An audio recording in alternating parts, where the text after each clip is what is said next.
Hi there everybody. On today's video I have this Mercedes C220 CDI diesel 2012. I'm just gonna show you, so in this video I'm just gonna show you the location of the battery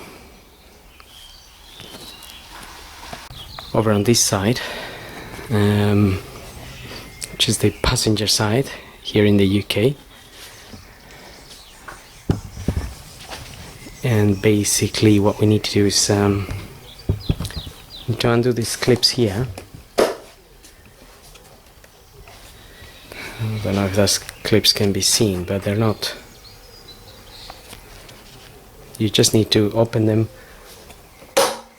like so. They're just spring loaded, and the one on the center, there is one on the center here.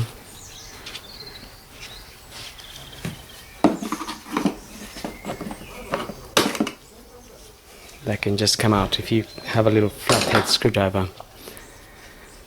Pull it out that way. So that other one came out again same way, as just push it to the side.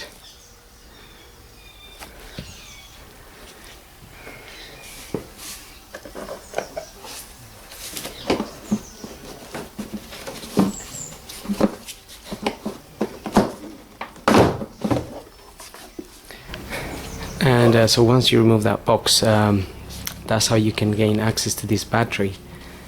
If you ever needed to replace it, we already replaced this battery some time ago, and there is a clamp with a 13mm bolt on the side. You need a long extension to undo that. So you can undo that 13mm bolt, release the clamp, and you have your 10mm bolts on each terminal here. And then you could pull that battery out. Well, refitting that cover is just a reversal of removal. So hope this video helps, and thanks for watching.